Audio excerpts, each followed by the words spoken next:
We hold these truths to be self-evident. Corporations are not people. Money is not speech. This is not a Christian nation. And the government of the people, by the people, for the people, shall not perish from this earth. Welcome to Disorderly Conduct. In the early 1900s, America was booming. But behind the glittering wealth, behind the steel and oil and the glamour of new cities, there were crimes hiding in plain sight. Crimes no police department would touch. Crimes committed by the powerful against workers, against immigrants, against democracy, against entire communities. But a few investigators stepped forward, not federal agents, but journalists. And so we're going to follow the reporters who treated corruption like a crime scene and investigated the country the way a detective investigates the murders. Hello, everybody. Welcome back to Disorderly Conduct. We are here, as usual, to discuss Heroes of Humanity. And this week, we are going to actually first, let me introduce my panelists. So if y'all want to, my name is Fingers. I am a 30-year musician by night, accountant by day. And the rest of my time, I'm an amateur economist and concerned citizen. Yeah, I'm Mayhem, co-founder of the Money Out Politics movement, where most of us actually came together. 21-year veteran of special operations, and I am also a concerned citizen. And I think that this has been a really great month of investigating heroes. I'm pleased to be here with you guys. Hey guys, I'm Bobby, civil litigation attorney, passionate organizer, and the other co-founder and executive director of Money Out Politics. There you go. All right, so let me set the scene for you. In the early 1900s, America was booming. But behind the glittering wealth, behind the steel and oil and the glamour of new cities, there were crimes hiding in plain sight. Crimes no police department would touch. Crimes committed by the powerful against workers, against immigrants, against democracy, against entire communities. But a few investigators stepped forward, not detectives, not federal agents, but journalists. And so we're going to follow the reporters who treated corruption like a crime scene and investigated the country the way a detective investigates the murders. These are the Muckrakers, writers who dug into corruption, exploitation, and enjoyed justice with a level of bravery and stubbornness that feels almost superhuman. Instead of walking you through the entire era, today we're going to zoom in on the journalists themselves, who they were, how they worked, and why their stories still matter.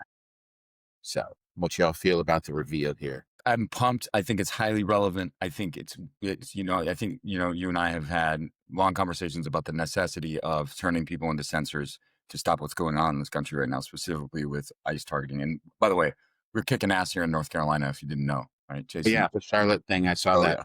Chasing people out into the wood, like chasing these ICE guys out into the woods, like they're not having an easy time, and they won't, right? Because we value our Constitution here. I think this is a brilliant idea. I think it's something that's not really talked about, a period of history and a period of League of Actors that don't get enough credit, and highly relevant to what's going on today. So excellent job. Yeah. And, part of it, the connection for me is these folks kind of invented investigative journalism. And, it's a little different. Journalism was different there. You didn't go to school for journalism. And essentially, these folks started off as concerned citizen, had some inciting event that got them to start reporting these kinds of things. And I think that's analogous to what we're doing here. We're citizen journalists. We're just trying to call out what we see. And, I think we follow in these footsteps. So we're going to start off. There's going to be 5 of them here, by the way. And one thing that I found interesting, there are 4 who are usually mentioned as the Muckrakers, but I have a 5th that I'm going to add. And when we get there, you guys can give me feedback on whether or not you think that person should be included in amongst Muckrakers, or if they were kind of doing their own thing.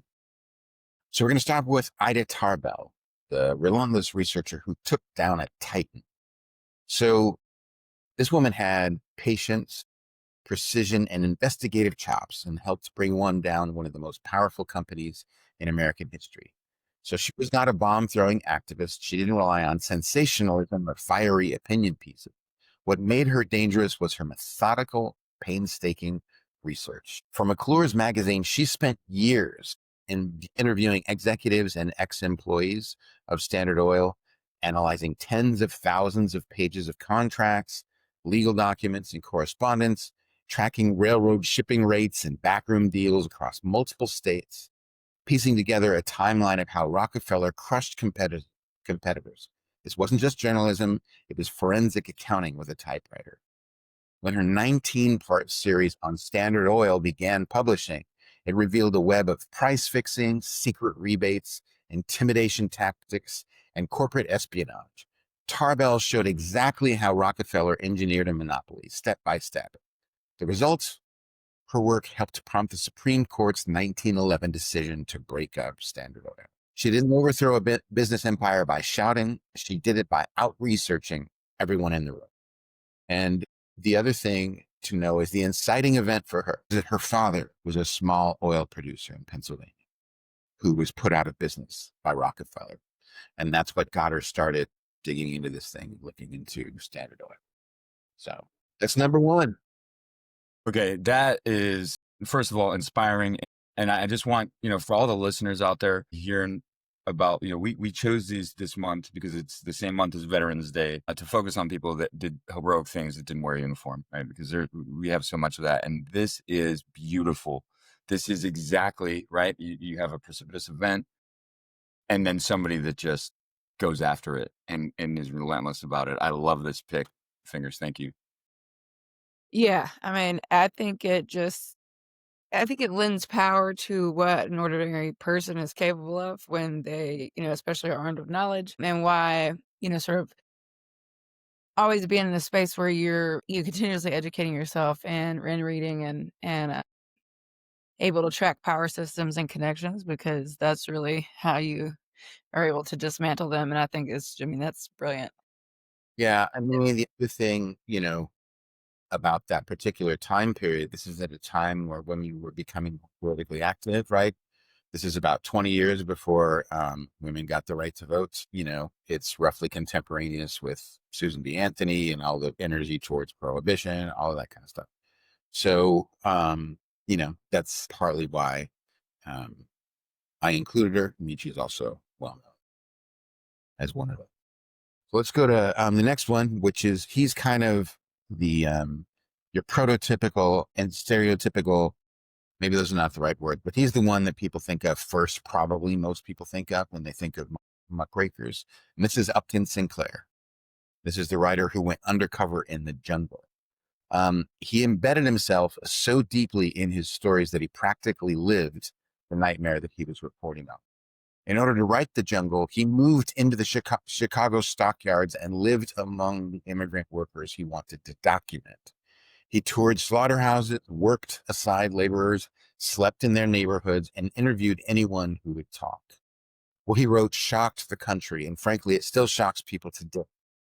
His descriptions of the meat packing plants weren't exaggerated. He saw meat contaminated with filth, chemicals, and disease. He saw workers suffering horrific injuries from unregulated machinery, rats being ground into sausage, employers exploiting immigrant families to the point of ruin. And Sinclair's intent had been to expose the brutal exploitation of labor, but readers couldn't get past the part where their dinner might be made of rat. Sinclair joked, "I aimed at the public's heart. By accident, I hit it in the stomach." Mm. It was the stomach punch that led directly to the Meat and Poultry Act and the Pure Food and Drug Act of 1903. He wanted to start a labor revolution, and instead he transformed American food safety. And again, this is contemporaneous with really strong labor activism in the U.S., right? This is contemporaneous with when the Bolsheviks were getting more agitated and more getting closer to power in the Soviet Union, or Russia, obviously the Soviet Union. And it's contemporaneous with right now. I'm drawing a blank, but it's not too long after William Jennings and Eugene Debs. That's who I was thinking about. Eugene Debs, who was a fitness organizer. So I think that he did help labor, even though people were talking about food, but being able to eat well and safely, working conditions. The fact that people were being chewed up by the machinery and stuff. So anyway, what do you guys think? Yeah, I think this spurred there was legislation, the Inspection Act, but I think that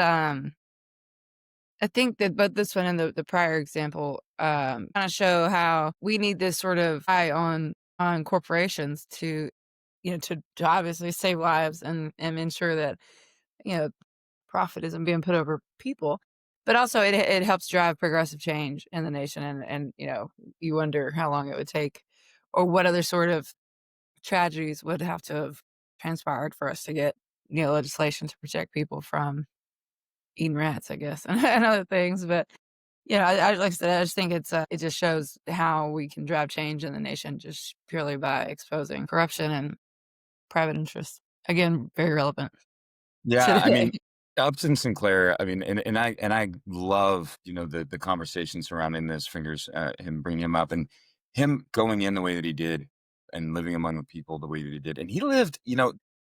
It's one of those things that I talk about often. If some people are just born in an incredible time, right? And he's one of those people. 1878 when he's born. He doesn't die till 1968. He sees us go from horse and carriage to commercial air travel. Okay.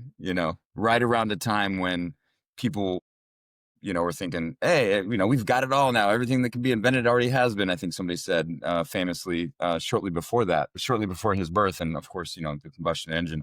And so it's really interesting to me to see somebody like him do the work that he did over the time period that he did it. I don't think that can be stressed enough. And I so wish Jesse were here to weigh in on that particular portion of it. But I'm very, very, I love this. I love this. And of course, you guys are always provoking additional thought from me. I mean, I'm always like, man, I feel like there's another book I got to read every time I finish one of these podcasts with you guys. You know what I mean? Yeah. Mhm. The thing for me, and of course, you guys know this is close to my heart. The through line in our first two writers is the necessity for a government to protect the public from the excesses of business, right? The libertarians who think that the free market can solve everything and that we need to get rid of government to give people freedom have read no fucking history, and it's clear. Because this is what you get: unfettered capitalism, and unfettered capitalists who don't have any government to check their power and to force them to play safe, to force them to keep the public safe. I mean, even when we have all these regulations, shit like this still happens now. It's just at much smaller rates, and it's just individual instances here and there. We saw Blue Bunny ice cream had problems with, E. coli outbreaks a few years ago. And that was, again, going back to factory conditions, going back to who didn't keep their factory clean. So, companies are not going to police themselves, and the market is not going to be able to police them, and libertarians claim that the market can fix everything, but they ignore the fact in order for the market to fix something like this, somebody would have to die.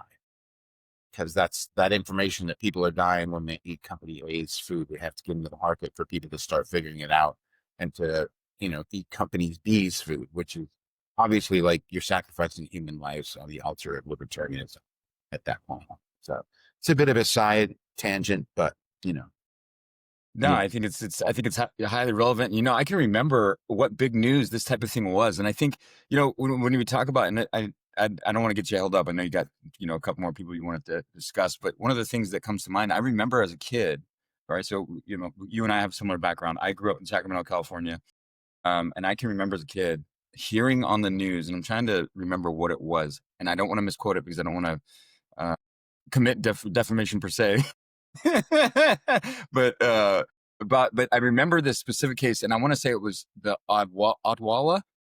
You guys remember Odwalla? While the free company, like, Yeah, they had a major. I'm gonna look it up. Odwalla. I think it was like 1990s. I don't want to date myself too hard. Sickness scare. dated myself too hard when I was a teenager. Yeah. So we got to meet with Jackson Franklin. All right, Jackson Franklin of Indiana, y'all. If you get to, okay, yeah. So here it is. It is famous. I did find it. It is Odwalla.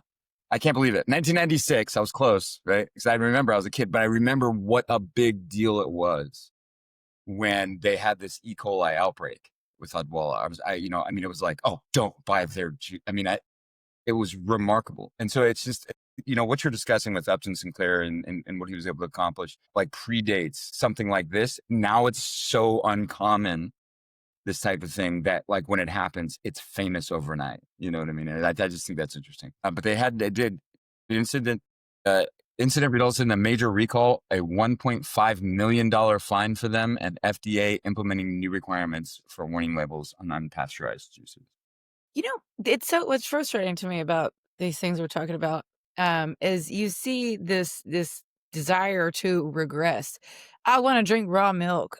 This and that. I don't like you don't at you go to the FDA to stop vet and stuff. I mean, some of the food. I think this administration reduced some of the inspections that they're doing on food checking, and it's like, but these things were, again, these rights and these laws are written in blood. I mean, people died for our government to implement these regulations and protections, and it's frustrating to see people be so uneducated that they sit here and advocate for the regression of our nation. Yeah, I mean, that's why I beat that drum, right? It's been a half century that I've seen this narrative from the right about, Reagan famously said it, right? Oh, the scariest words are, I'm from the government and I'm here to help, right? And which is so, and it's like, again, these people have not fucking read history, They don't understand or refuse to understand. I mean, in Reagan's case, they believe it's all cynical. They know damn well they just want to go back to being unfettered and having more freedom of action, even if it did mean the few hoi polloi and dirty unwashed and the working class would lose their lives. It was going to be a difficult time and, a difficult structure. And some of you may lose your lives, but that's a sacrifice I'm willing to take. That's the right's position. So, yeah, the need for a government to protect the citizens against capitalism is necessary. So let's move on to the next one, since we're talking about government and how government interacts with these. So Lincoln Steffens was the next one, and he turned the lens on American city governments and revealed something even uglier. Steffens wasn't afraid to walk into city halls controlled by political machines or crime bosses. He had a gift for getting officials to really talk, and he had an even better gift for noticing the lies hidden in their answers. So to write The Shame of the Cities, he traveled from St. Louis to Minneapolis to Pittsburgh to New York, digging into rigged elections, sound familiar, police corruption, bribery as a routine part of governance, business leaders colluding with politicians, judges who sold decisions to the highest bidder. Steffens had a confrontational style. He did not pretend to be neutral. He wanted readers to feel outraged, to see how deeply corruption infected the everyday function of American democracy. His reporting helped fuel reforms in dozens of cities and gave ordinary citizens the vocabulary to demand accountability. Steffens showed that corruption wasn't the exception, it was the system. And he made voters furious enough to start changing it. And one thing that occurs to me is that we used to have something in American politics called the spoils system. And it was assumed that when a new politician came into office, everybody that worked in government would get fired because the incoming guy was going to give jobs to all people who supported him. And it was a cynical assessment that government jobs were just there to be handed out as rewards for helping a politician get into office, whether through legal means or illegal means. So I think it's tough in jail. Yeah, again, I mean, it's kind of crazy, like, listening to these. I mean, how much have we progressed, maybe? Because a lot of these are still relevant, and especially in this one with the political influence aligning, well, political and corporate and money influencing politics is just. I mean, I think the difference is now it's just sort of out in the open. You don't even have to expose it; they're just exposing themselves, just saying the quiet part out loud, and it's just a progressively worse. Um, Influence over our government. Yeah. Yeah, it's super interesting, and I love so I've heard of Lincoln Steffens, of course, right? He's a California native, and he went to UC Berkeley. Question for you, Fingers, what did all these people work for McClure? I said, did all these people work for McClure? Because it's listed here for Lincoln Steffens that he also worked for McClure. I think, well, I mean, just like we used to have magazines that would kind of specialize in political exposés and that kind of a thing. Not so much magazine, but we have blogs like ProPublica, that focus upon exposing certain things. ProPublica focuses on government, So I think we still have that. But I mean, again, ProPublica, like citizen journalism, a lot of that is people that wanted to start looking into things and started looking into things and built an audience and built a platform for people to listen to. Substack is filled with people like that. Heather Cox Richardson started writing letters to an American, like during Trump's first term, just kind of as a outlet for her own frustration. And so many people subscribed and followed her and started reading that, like, now she's really become a voice in political commentary, Jay And Qu- oh, sorry. So yeah, Jay Quo, who was a staffer for, I can't remember who it was. He was, I want to say AOC, but that's not right. It's, I think it might have been Pelosi at one point in time. And he's an attorney and a composer. He's written musicals, so he's close to my heart. There's another guy who just like started writing and built an audience. So go ahead, Bobby. No, I just think that Heather, definitely shout out to her. I think she's really, I was just listening to her earlier, one of her latest political chats, but she's really sort of become a beacon for people looking for some light, because if you go to the comments, people are just overwhelmed and scared. And so they turn to her for a little bit of balance and a little bit of direction. And I think that's important. We talked about morale before and combating what's happening right now. So yeah, huge shout out to her. But I was just looking at a quote by Steffens, and I think y'all will like it. It's particularly relevant. The businessman has failed in politics as he has in citizenship. Why? Because politics is business. That's what's the matter with it. And yet Wow. you have these dimbos talking about running the government as a business, right? Jeez. Which is Jeez. Yeah, fundamentally I mean, understanding. that's one of the most egregious things that I hear on a near daily basis. If you get in these political spaces, we should run on like a business. We shouldn't be giving these handouts out. Like you so aptly pointed out earlier. It just shows me that you don't read, right? It shows me that you have no idea where half of these things come from. Yeah, and can we centerpiece that shirt, please? I'm a big supporter of women's rights, and as a father to daughters, I love this. I'm the lawyer my parents wanted me to marry. I love that. Yeah, for listeners, if you're listening and not seeing, I'm reading the shirt for you. We're big on statement piece shirts, and I sense that we're slowly getting to the point where it's gonna become a little competition. I love it. Now, and Ron, the fingers, you've got this thing. Okay, well, hard to argue with. Star Trek has got a Star Trek shirt on for you Trekkies out there. Not quite. There's a hidden joke in there for nerds. I think Bobby gets it. Are you calling me a nerd? The hidden joke is that it's in the Star Wars font. Exactly. It's a great shirt, so it's Star. Yeah. That's hilarious. No, it's absolutely great. But yeah, no, I'm sorry. I didn't mean to distract you much from this, but I just think that absolutely. I was also listening to Heather Cox Richardson this morning, a little bit, and I and I absolutely love exactly what you've said, Bobby. That she provides that balance, and you do look in those comments and you see. I mean, listen, my mother-in-law listens to Heather Cox Richardson, and it's so funny. She's like, "Oh, I want you to look at this lady, right?" And I'm like, Heather, like, yeah, I know her. You know what I mean? Like we watch what she says closely. I think really what put her on the map for most people was how the South won the Civil War. Just an amazing piece. Yeah, sorry, I don't mean to Yeah, I mean, for me, like there's always history there that I didn't necessarily know, but I think it goes to what you're saying, Bobby, and that I think the most powerful thing is she reminds us that in crises in the past, the American citizens have risen to the challenge, right? That for people that feel like nobody's doing anything, it's like America risen to the challenge in the past. So, and she highlights, that in this country, power flows upwards, and what small d democracy is, and what consent means in a government structure like ours, and where a lot of people are not getting the full picture, whether it's drowned out through the blitz or it's just sort of piecemeal here and there, and you got to be looking for it.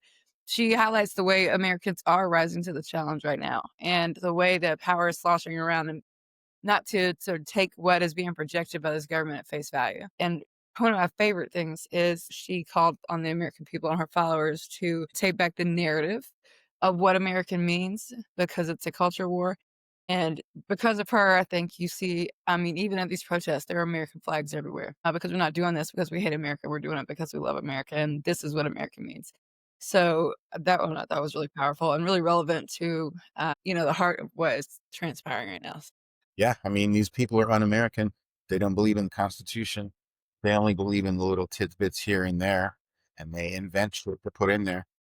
And another thing is what I really love also is that she calls out their bullshit. Like, and because it was so frustrating even now, like, oh, bombshell reporting. And now they're talking about the Purge of Jag. And I'm like, the Purge of Jag was in fucking February. It was one of the first things they did. And it was such a huge, huge red flashing warning sign that nobody seemed to understand. And now they're like, oh, this is problematic. And she's one of the first people with a, pretty large audience to call this a coup and to really just say that, to tell the truth about what's happening. I think politicians and reporters should have been much quicker to do that because, as we know, it gets late early and they have dropped the ball on putting the American people in a winning position here. Yeah. Man, it gets late early is such a beautiful thing to see and to hear. And really to reiterate that for listeners. And I also want to point out, and I'm just going to go ahead and send some praise your way, Bobby. When this happened, right? And I want all the listeners to understand, Bobby and I met by happenstance because somebody heard her talking about money money in politics and railing against it. And somebody says, "Hey man, have you met Mayhem?" Right. And then that's how we ended up meeting. Okay. So, and I will tell you personally that she called this out immediately when it happened, when they started purging Jag, right? And sorry if I'm exposing a little bit too much here, but I think she was in tears over it, saying, how does nobody see what's happening right now? This is huge. This is major. She was talking about it, almost a year ago now, right? Because I think today's, November? I don't want to, but anyways, we're in late November now. She's been talking about this for a year. So credit to you, Bobby, also for recognizing this pattern. Yeah, thanks. Yeah, I mean, it was so poignant because I was like, he says he's going to end all the wars, right? And he's the president of peace.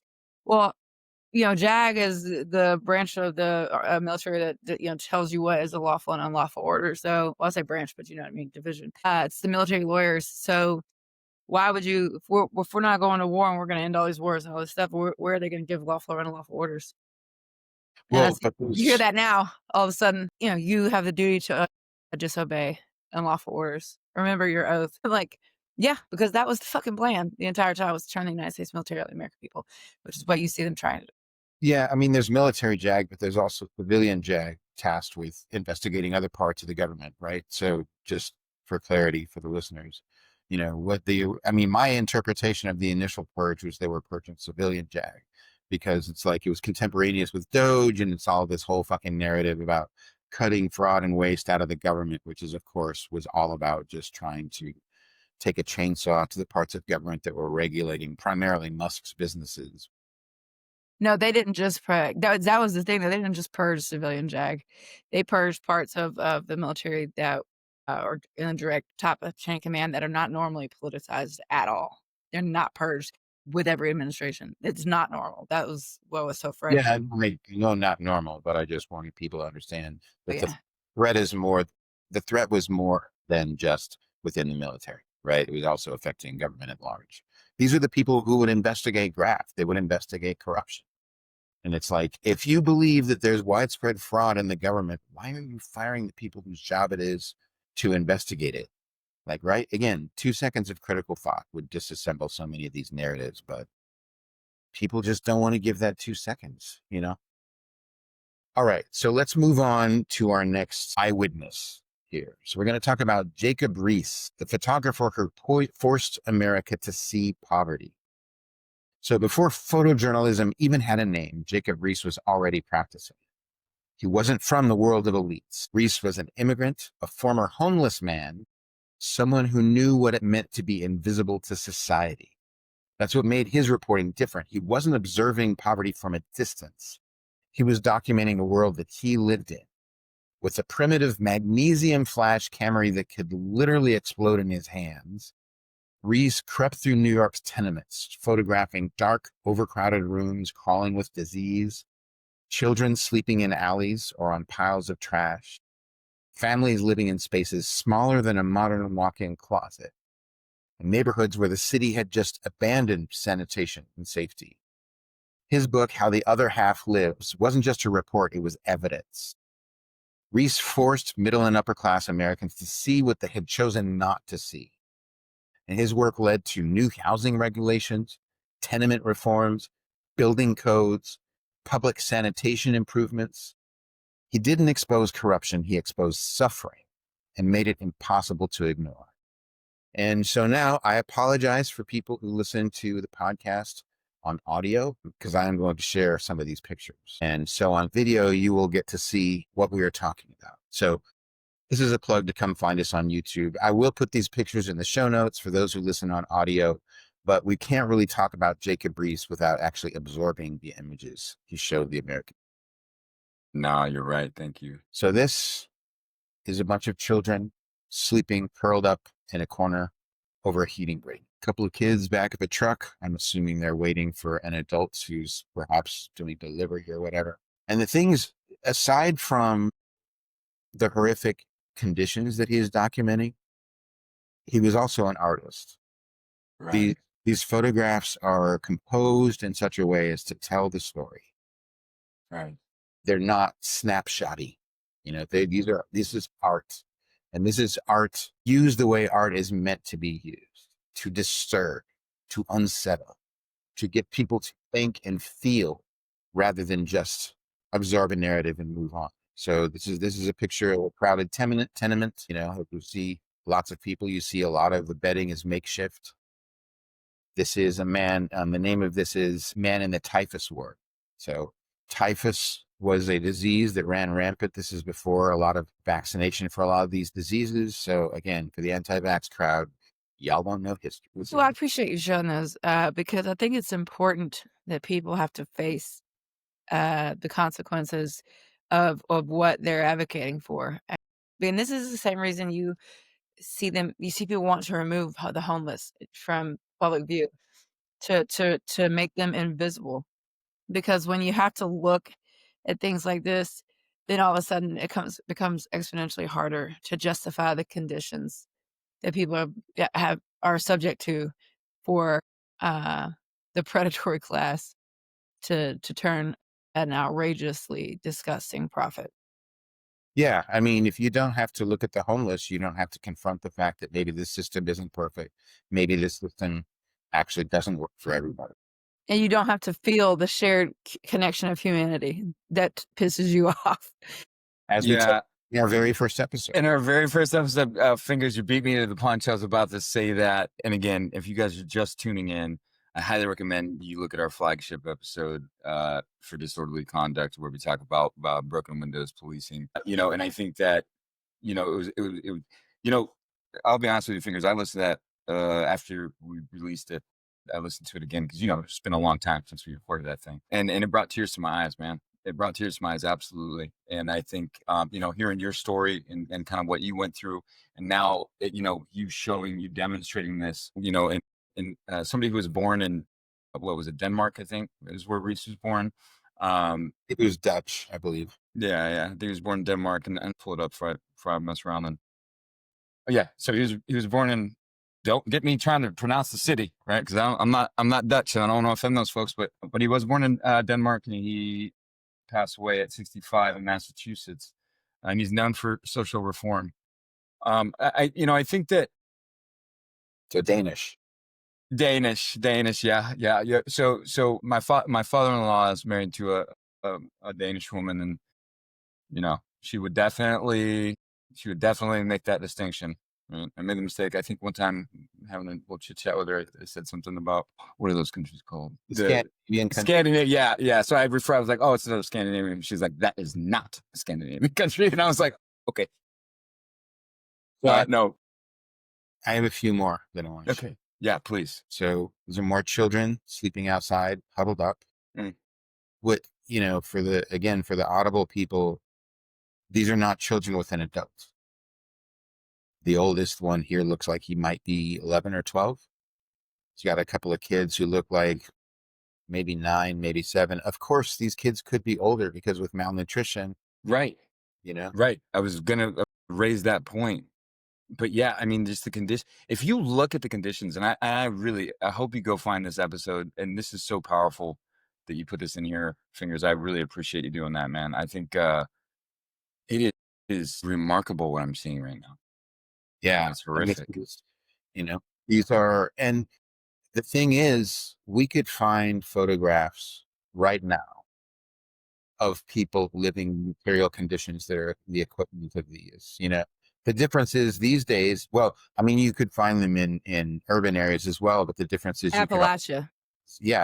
in rural areas, because of course rural areas have been carved out and hollowed out by the consolidation and, the overseas of labor, of manufacturing, and of other things that used to bring economic resources to these areas. Yeah. Again, this is what I talk about when I say he's an artist. This picture is composed very well, but tells the story. Like, you can see that this man is tired. You can see that this man works, has a hard life. This one was powerful to me because the subtitle here is, I lived in that cellar for 4 years. So what we're looking at, folks, is a man who is sleeping on a folded up, foully soiled mattress that is put on a board that is propped across 2 barrels, and he's in his cellar. And think of living in conditions like that for 4 years. And also, I'd like to point out, why do you think he's got that makeshift bed propped up on those barrels in the first place? Well observed. Rats, right? The cold transfer, right? The closer you are to the ground. You know what I mean? I mean, there's so much here. Having spent time in some relatively unsavory conditions myself, I that connects with me big. I understand what you're saying there, Fingers. And this one, at first glance looks like, oh, it's just a street scene, but look in the background. This one is called The Streets Were Their Playground. And you see children running in the streets here. This is a public street that's pretty well trafficked. This is the women's quarters in a police station. You see that these women are all just huddled up, and again, the bedding that they have is soiled. This is a girl and a younger sister who appears to be possibly 3 years old on the street. Just a baby holding a baby is what I see. Yeah. And so, again, I apologize for the people listening on audio who didn't get to see that. I will put these into the show notes so people can see them. And, I encourage you to seek out Jacob Riis's work to see more about this, to understand more about this. And don't turn your head. Don't let them erase homeless people. Look at the pictures. So you and think about the previous people we just talked about and the working conditions that people have dealt with. The reason why we have to union labor organizing, why we have a 40-hour work week, overtime laws, and OSHA. And then ask yourself, is the story that they're feeding us that poor people are lazy or undeserving? Is that really what's happening here? Because that's clearly not true. I just think it's important for people to make the connections there, because this is when you advocate, for our country to go backwards in regulation and for unfettered capitalism. This is what you're asking for people. Yeah. And the whole narrative about people who sponge off the system and that whole thing, right? Which is about othering other people and pretending that people that are poor are somehow different than the human beings these people meet in their day-to-day life. In terms of how these people are motivated, what they're trying to do, what they want for themselves, it frustrates me because I refuse to give up my humanity by dehumanizing those people. Mm-hmm. Well, I've said it before. When somebody tries to dehumanize another class of people, that is an attack upon you. That is an attack upon your humanity. And you should be asking yourself why. Yeah.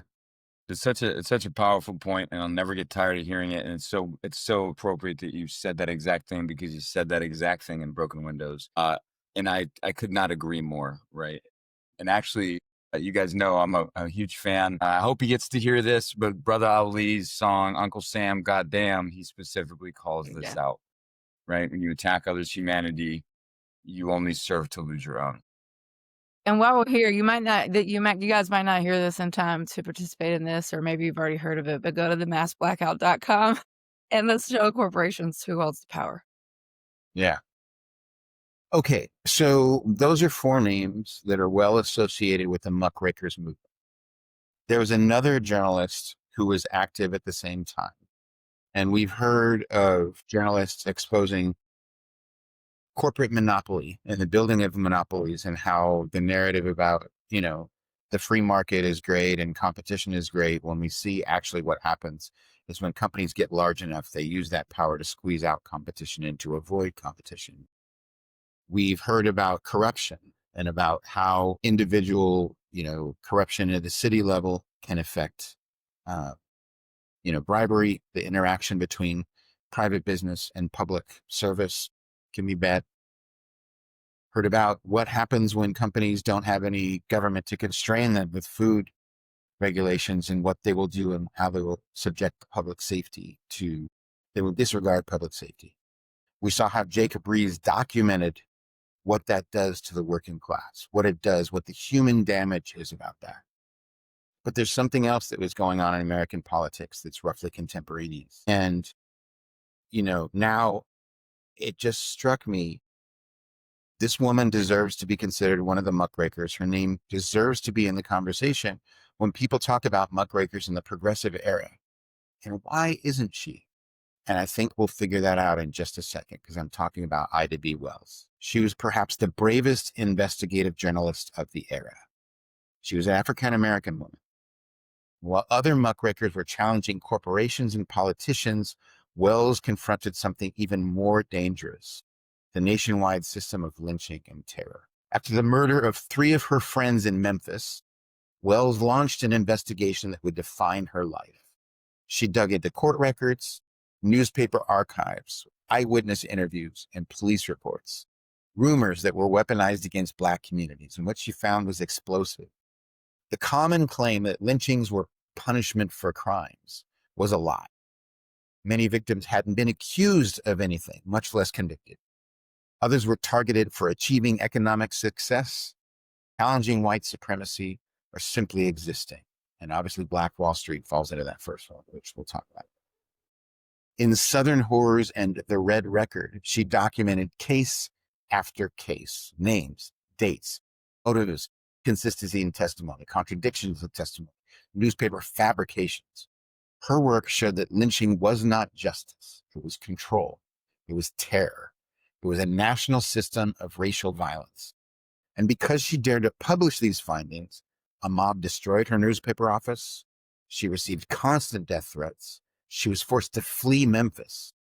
But she never stopped writing. She never stopped speaking. And her work laid the intellectual foundation for the anti-lynching campaigns that would continue for decades. Ida Wells was not just a journalist. She was a force of nature. Man, I'm so pumped. I couldn't agree with you more that she should be included. She is a personal hero of mine. For those listeners out there, first of all, you got to understand that Ida Wells was born into fucking slavery. Mm-hmm. Something that we haven't mentioned yet, but she was born into slavery. Okay. She comes out of it with the Emancipation Proclamation, and absolute. And that was in Holly Springs, Mississippi, by the way, where she was born. She, I think, died in Chicago, and also went to Fisk University. Shout out to Fisk. Appreciate you guys. Look, there's so much. There's so much here, right? And it's a very emotional thing for me, because I still see, I had a cop pull me over in Alabama, on the same road, right adjacent to where I lived. He pulled me over on the same road twice, claimed I was speeding both times, and I wasn't. When I speed, sometimes I speed, especially if I'm, Bobby knows this about me. If I'm like on a TikTok channel, or I'm listening to a good song, I might, go a little faster. But, I'm a very, very conscious driver. Okay, so we're driving down this road, and the second time this cop pulls me over, this is in 2007 time frame, says, "Well, you just don't learn, do you, boy?" Right?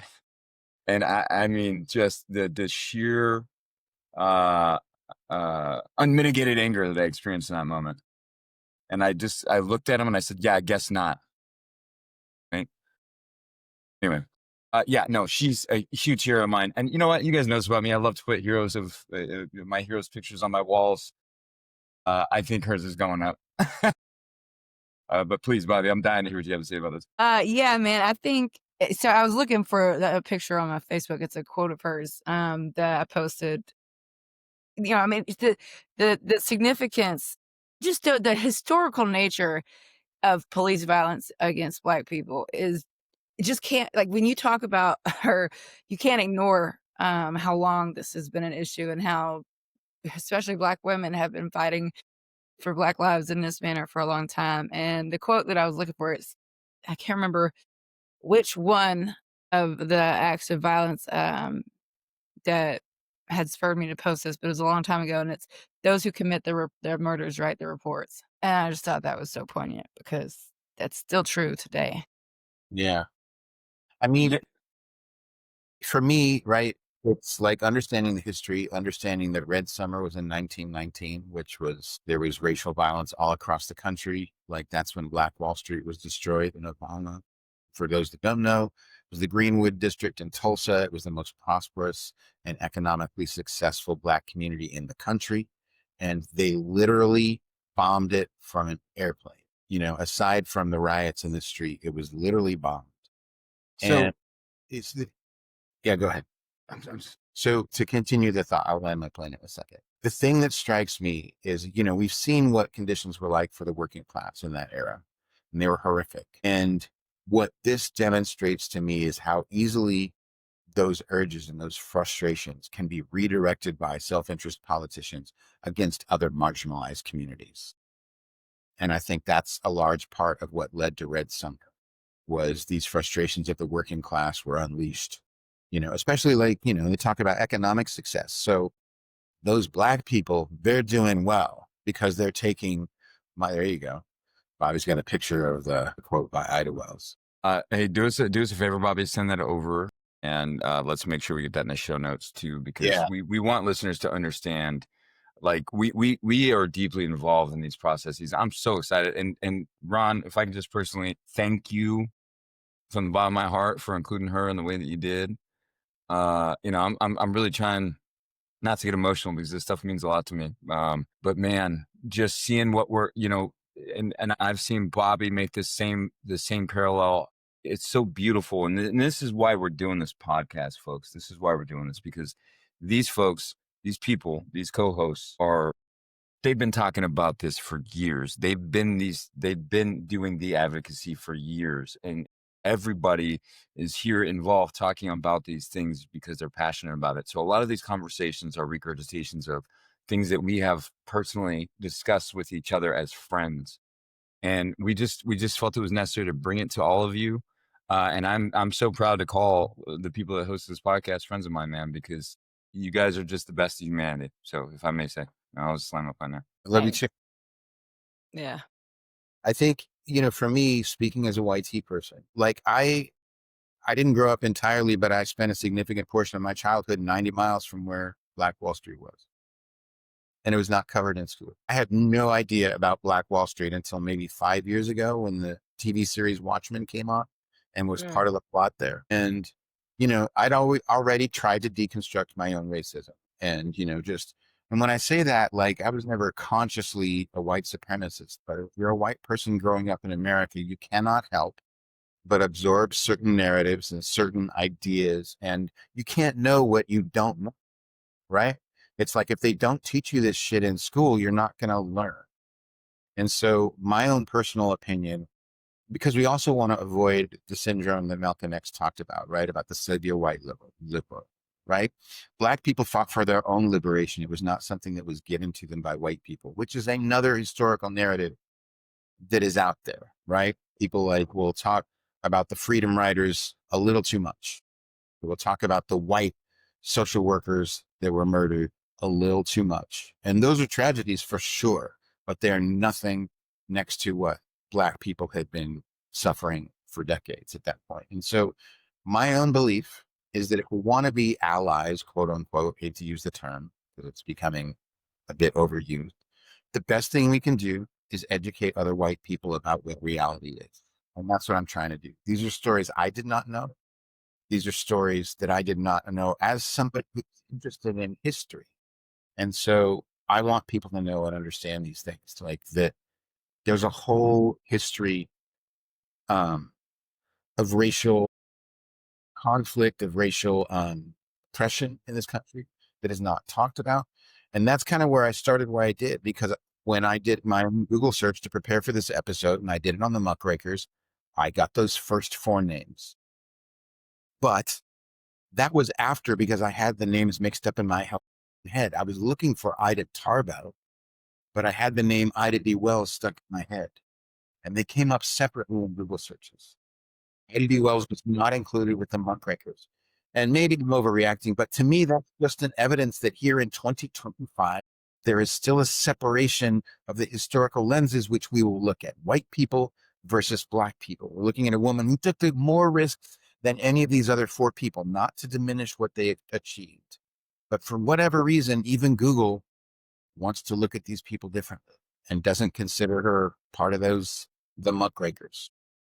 So And if I'm so sorry, I do want to point out for the audience that Ida B. Wells was also a Republican. Yeah, that was back before his conscious compromise and betrayed Black people and the people who are voting for the Republican Party, damaged them. So I just want to say that, I mean, this history is talked about, but it's just not talked about in books. I mean, it's talked about in Black families and cultures and communities across the nation where they have to privately organize against power structures. And one thing I'm going to put out about the Black Wall Street and the idea that they were bombed from a plane. If you ever try to refute the notion that American power structures prop up white supremacy and Black oppression, they were bombed with a plane. I mean, I don't, you know what I mean? That is so fantastical to think about that where could that happen today? There's not a single place where somebody could go, drive their private Cessna and drop some gasoline I mean, it is absolute acquiescence, if not direct alignment with the power structures. And so when we talk about allyship, it is an overplayed word, and that's why I prefer accomplice. You have to be willing to dismantle the power structures that are promoting this, and that means sometimes breaking the law, maybe, or fighting against a narrative or promoting certain histories that certain stories that don't get put in history books. So I'm just saying you're not doing Black people a favor when you fight a person. And I do want the audience to know, because this is a chronic issue that y'all have. I am a Black person. I am a Black person in the United States, bro. And so, I think most people don't, realize that when they hear my voice. For whatever reason, I'll leave that to your own imagination. But that's for listeners writ large. Hear that, know that, and his name is don't not argue Chad. it. My name is not Chad, right? But I am a Black American. So, I am a white tea man, and I also want to say, and this is definitely one of those do as I say, not as I do things, but in a lot of conversations, the best way that white tea man can participate is with their ears. 99 words out of 100 that have been spoken in this country from positions of power have been spoken by white men. And it doesn't harm white men at all to sit down and let somebody else have the floor, talk about their experience. Just saying. And in terms of, to the point Bobby was making about how these structures embed and perpetuate themselves, and we can get complacent and oh, Black Wall Street, that's 100 years ago when they popped from the air. The move bombing in Philadelphia was much more recent, and they did the same thing. And that was the police dropping bombs from a helicopter on a neighborhood in Philadelphia. So if we're not consciously deconstructing these systems, we are complicit. As has been said, you're either a racist or an anti-racist. There is no middle position. And that's an activity that you do every day, not a status you fucking obtain. But I was going to say, when I said where could that happen today, what I meant is there's no place where that could happen to a white business and not be considered terror. Yeah, no, and I appreciate that distinction. And I want to point out, the bombing of Black Wall Street was one example. There are many. All right, I'm here in Durham, North Carolina. Okay. And they did something similar here in Durham, by the way. All right. And I'm just going to give a shout out to my city right now. They do great things, right? Our mayor does great things. He was just reelected. And you know, he says rally is nice, rally is good, but Durham is dope, right? And he's right about that. This city is great, but this city also has a history with this type of thing, right? Nobody dropped a firebomb here, but what they did was they built a freeway straight through the middle of it, and they separated economically folks at a time when, you know, they couldn't necessarily get over that freeway. You know what I mean? So They did the same thing with train tracks in Black communities across the right, and it's been, we've known that. Oh, don't go across the tracks, right? We've heard those types of insinuations before. And so, look, man, I'm so pleased to know you guys and to be involved in this project that we're undertaking. I mean, we're doing so much in so many different areas, right? We just had the interview this week with Jackson Franklin. We've got the mass blackout coming, which is, I think, as of yesterday, active, right? 22nd to the 4th of December. So, you know, I think the 25th to the 2nd. 25th to the 2nd. Okay, I'm getting there. There's too much. I'm not a numbers guy, but no, I Over appreciate 80 different organizations promoting this. So very proud of Blackout the System and Money into Politics and 5051, the People's Sick Day. Huge shout out to everybody. Yeah, people are coming together, and this is our power. You guys, if you remember, I say it consistently. I've said it before. I'll say it again. The American people are undefeated against tyranny. If you want to keep challenging the American people with tyranny, we're going to keep proving that our spirit is undeterred. Okay? So, like, give it the fuck up, would you? Yeah. And, you know, if we want to attack the power structures and hit them where it hurts, I encourage everybody, Black Friday, shop at local businesses, take the little bit of extra effort to avoid the big box stores. Try not to shop at Walmart. Try not to shop at Best Buy. Try not to shop at the large corporations that will take your money. Aside from helping those small businesses, like if enough of us do that, they will send a powerful message. You know, corporate America, they call it Black Friday, not because it's like some dark thing, but because for a lot of corporations, retail corporations, that's when they go in the black, which is an accounting thing for when you finally turn a profit. Because before that, if you're not turning a profit, the numbers are written in red. So if you're in the red, you're losing money. So a lot of these retail businesses run at a loss through the whole year and depend upon the Christmas season to catch up. And there could be no better way to punch them in the kidney than to not let them catch up. And so at the mass blackout, we are not saying that you can't spend any money. You're not saying that, you know, if you can't stay on from work, we understand that. We would like everybody to know that we just request participation when and where you can. And you should shop with local, preferably Black-owned businesses, and spend cash, not cards, because that is something that will be tracked immediately and will show an impact across credit card servicers and big box corporations and stuff like that. So shop local, shop Black, shop in cash. Yeah. Hey, look, man, you know, listen, I want everybody, if you're listening to this, and I think, you know, knowing fingers, this is going to be something that comes out pretty quickly because of the timeliness of all of this. Monday the 20th. And I was going to say, too, if you don't get this in time, or if you're not participating now, go to themassblackout.com for the next action, because this is just the momentum forward of the American people organizing and sort of hitting where it hurts. So there will be more. Go to massblackout.com and follow the movement. 100%, y'all. And here's the thing too that I want you guys to understand, and here's what I need you guys to capture. Okay, I've had this conversation largely with many people, right, including General Strike, right, and their leadership. Here's the thing, right? You need to understand the impact of these types of actions on communities. If you're asking somebody, you don't go to work, you don't spend money, you don't do this, you need to understand how long can we sustain that, right? And so please, users, comments, whatever you can do, report to us what you discover during this time, what you need help with. Help us really connect this network nationwide, right? Because no matter what, it's coming. This is our power. Labor is our power. If they can't get us to work, they can't get us to do anything, right? We control the entire narrative. So just let us know what you need help with, and we will help. And I'm so glad you made that point, because if you go to massblackout.com, you will see that all of the organizations, or a majority of them, have a Feeding America link that goes directly to food banks across the nation. It is the leading organization in feeding underserved communities. So if you are so privileged, please go and pick a team, pick a side.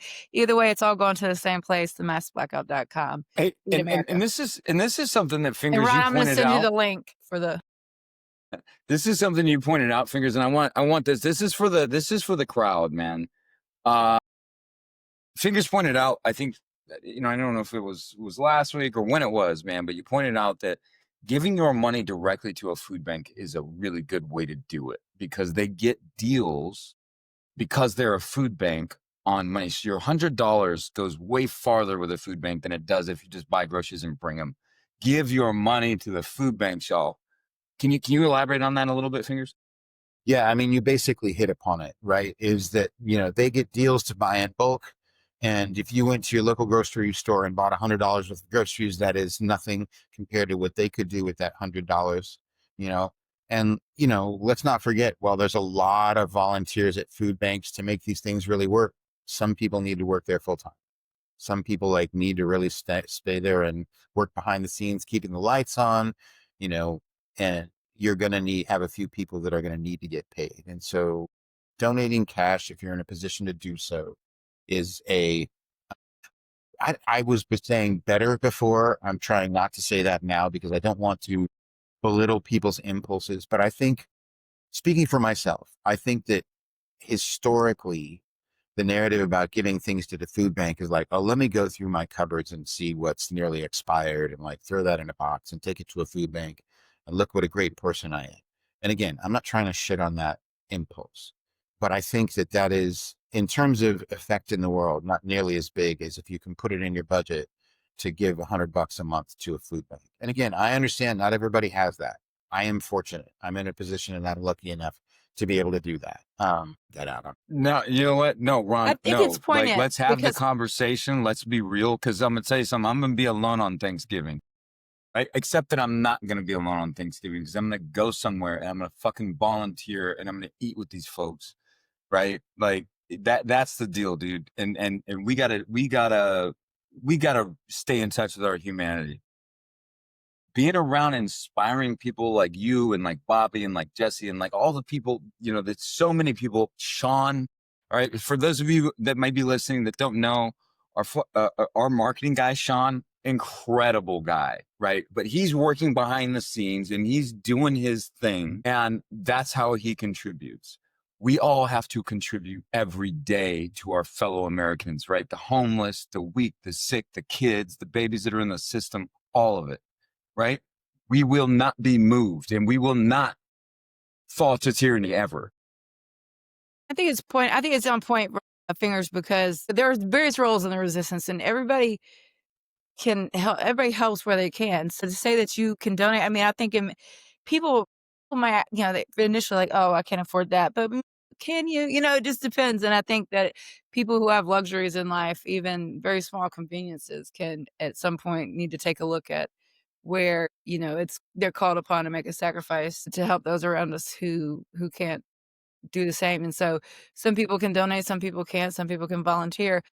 Maybe your role is just sharing a meal with your neighbors, when you know that they're giving snacks to all the kids in the cul-de-sac. You know what I mean? Like stuff like that. That is traditionally how communities have gotten by, and that's sort of how I was raised. So I think everybody's contribution looks different. So I don't think there's anything wrong with saying I have the ability to do it, because other people might then look at their own situation and say, okay, I have the ability to do it too. Yeah, Yeah. I just want it clear that I'm not bragging. And I also have a personal belief that when you tell other people about your charitable activity, it's no longer charity, it's public relations. Well, no, you know what? No, we're beyond that, though. I've heard Yeah, that. yeah. I've heard that assertion, and somebody really made this pointed for me, and they said, look at this guy doing this stuff on social media for likes. The fact of the matter is he's doing it, right? And I've been on the receiving end of seeing something like that and going, my God, am I just ignoring poor people? Am I just ignoring homeless people? Am I just ignoring the struggles that other people have because I'm just so focused on my day to day? Well, let's take a second, right? Let's take a second. Let's always highlight when people do these things. Let's highlight when we do them, not for likes, but because we want to spread. I think, Bobby, one of the things you say that's so powerful that I hear all the time from you, and I love it. And I'm going to repeat it here. I'm stealing it from Bobby. I just want to make that clear. I've laid the foundation. Courage is contagious, right? So is kindness. So are all the things that we're discussing here. So get out there, talk about it, do it. Talk about it, be about it. That's what we say, right? And it really is. And Ron, I think there's a difference in doing these things to make content and get likes, right? And the fact that it comes out in an organic conversation. Literally, it is contagious because the term "pay it forward" came from somewhere, and it's way more than buying somebody's fucking coffee behind you. And somebody was really generous to me at various points in my life. Various people, and I think about them all the time when I do stuff for other people. And so I won't be jaded by society because I know how much impact just one person can make in your life. So I want to connect some dots. Mayhem, we talked about you're going to work at a Thanksgiving, helping give food to people that can't necessarily do it themselves on Thanksgiving. I would challenge anybody to go volunteer in a situation like that and go home angry, go home upset, go home sad. The nature of ourselves as human beings, our fundamental nature is to be in community. We are pack animals. We are people who we were evolved to be in groups. We are evolved to be social animals. And when you are helping other people, that is fundamental. It is in your fucking biology. So much of the problem with modern systems, especially with the narrative from the right and, the obsession with free markets, is the underlying assumption that people are self-interested. And then we wonder why we have mental health crises, because our society and consumerism tells you should only care about yourself. You shouldn't care about your fellow man, and your biology tells you something different. And we are disconnected from each other. We are disconnected from human connection. So that's the first thing. Secondly, if we are going to sustain efforts like mass blackout, if we are going to sustain efforts to make our voices heard against consumerism, against the capitalist machine that has put on our government like a glove, we have to have systems of mutual aid where we can take care of people, because, to your point, Bobby, not everybody can afford to quit work necessarily. Not everybody can afford to not shop at the store unless we build networks to take care of people, unless we build networks to help figure out who can watch whose kids so somebody can go to a protest, who needs food that we can give food directly and not force them to be reliant on the system. We have to build mutual aid networks. And that's what we mean when we talk about mutual aid networks. It's a term, it's a buzzword. You may hear it and not really know what it's talking about. At the end of the day, it means knowing your neighbor. That's right. Knowing your neighbor's needs. It means knowing what you can do, what is within your power to do. And if you don't, knowing who can. Right? And paying attention, yeah. That's right. Nothing more American than this. Barn raising was people's coming together in communities to help each other out. This is fundamental to our national character. It's fundamental to our national narrative. It is fundamental to what it is to be American, is to come together in community and help each other. And we need to recapture that. We need to regain that. We need to push back against this narrative that everybody's material needs can only be supplied by the free market, can only be taken care of by consumer society, can only be taken care of by large corporate interests, because we have allowed ourselves to become dependent and beholden to those interests. And as demonstrated by the Muckrakers and by recent events, they are not looking out for you. Right. Man, Ron, that's a wrap. Dude, yeah, that's an absolute wrap. Get out there in your communities. We love you, right? Let me just say that. We love you, right? The whole reason we're doing this entire podcast is because we love you, because we think that America is worth saving. We think the United States Constitution has principles in it that, if properly followed, give us what we deserve as human beings, as free human beings. And so, I could go on forever, but I would just say, Ron, that was beautiful. I love it. Please end with yours, not mine. Yeah, you won this series, man. And I think It's so funny because we're always going to be competitive because we're good friends and love each other. But, at the end of the day, man, like, again, it's just such a privilege and a blessing to know you guys and to having this be the core, right? This is what I think about when I wake up. These are the people that shape my narratives. If I have a question, I call one of you, right? And so, and then now it's on display for the public to see why it is that I call one of you for those types of questions. So thanks for being beautiful in my life, helping me, and let's continue to do this thing. Yeah, I mean, I know that's kind of a natural stopping point, but me being me and me being unable to take my own advice about participating with my ears, I want to here's the personal version of that. I'm a person who would rant on social media about politics and feel like I was standing on a cliff screaming into the wind. And it wasn't until I found these people on TikTok of all fucking places that I found my tribe, that I found my community. And that's the foundational, event that led to us doing this podcast. I found people that I could have these conversations with. So I wasn't screaming into the wind. And yeah, it was bad for my mental health. Like in the first Trump administration, I had to make a very deliberate effort to step back and stop consuming so much politics because it was bad for me Yeah. when I didn't have anybody to talk about. I didn't have anybody to speak with and to kick these ideas around and to see, do you see what I'm seeing? Am I just like fucking paranoid? Am I the crazy one? So I offer that as a personal narrative. I'm not just talking about this stuff. When I talk about it, it's not just abstract, although all of it is true in the abstract. It is true in large numbers. But I experienced this directly. I hope people hear that in these podcasts, like our connection to each other as the members of this panel. Like the fact that we know each other and kind of know what each other's pet issue is. We know what each other will like get somebody to talk for a minute or two because we've thrown the fastball right or a slow ball open down the middle or with the And it's a clear lob. That one's like, One of my favorite things is to say, like, if you're gonna put it on the tee, don't expect me not to hit it. yeah. Yeah, no, Ron, same. I mean, I almost cracked. And I think, finding you guys in my tribe was probably my saving grace. So last thing I'm going to do is each one of these people deserves more scrutiny. If we have piqued your interest at all, I want to offer you some books that you can read to dig in more and understand who these people were. So we're going to start off with To Tell the Truth Freely, The Life of Ida B. Wells by Mia Bay. It's a deeply researched, very readable biography of Ida B. Wells, which covers her childhood, her anti-lynching crusade, and her role in the civil rights and in journalism. There is Lincoln Steffens by Justin Kaplan, which is a modern, nuanced biography of Lincoln Steffens that situates him not just as a muckraker, but as a complex figure deeply embedded in the progressive era's political and social currents. This one is a little different because it's not directly about any one of them, but it's good for a background on the era. It's called The Bully Pulpit, Theodore Roosevelt, William Howard Taft, and the Golden Age of Journalism. This is by Doris Kearns Goodwin, who is a great historian and always worth looking into.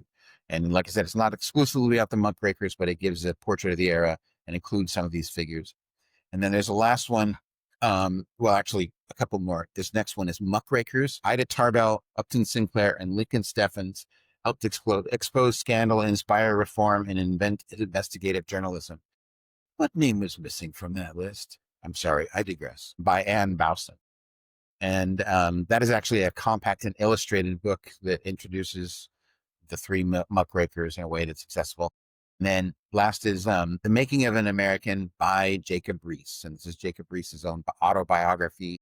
He reflects on his journey from a Danish immigrant to a social reformer and offering some firsthand insight into the life of men behind his work, how the other half lives. And you can get that from the Library of Congress. So I will put these links in the show notes for people who want to follow them and find them. And I always encourage people to read. I always encourage people to try to dig deeper. I'm going to try to make more of an effort to give homework, to give an opportunity for people to dig deeper if they want to sink their teeth into this stuff. Dude, what a phenomenal performance, Ron. I really appreciate this thing, man. You're just You always deliver, man. I knew I was excited when I came in here. I really missed our opportunity to do this last week. I'm just so blessed to know you guys, man. Just to be able to sit here and focus on something other than yourself or your situation or your anything once a week is so beautiful, because we get to focus on people that actually did things. And it always puts in perspective, whatever my problems are, they're not that big. The pictures you put up there, right? I've never lived like that, right? But minus maybe Iraq and Afghanistan a couple times. But like the point is, like, never here in the United States. I'm so appreciative that you've called this out, right? And let me shut up, because I do this all day, and you know how we riff off each other. So like, let's give you a reasonable stopping point. My last thing to say on this is that I hope people can start to see how this is so connected. Just people, society, power, money, but also how you build resilience in communities by knowing your neighbor. How those things and being present and paying attention to the needs and the things of people around you make people, like you said earlier, mayhem as sensors, right? And how if we don't lay eyes on these things and call attention to it, then we'll just be here on a cliff screaming into a void. And how all of those things are connected to drive social change and make life better for everybody. So, rising tide lifts all boats. Get involved, know your neighbors, pay attention, and don't stay silent when you see injustice. Rising tide lifts all boats, girl. I'm dancing. Well, thanks for y'all for participating. Anyway.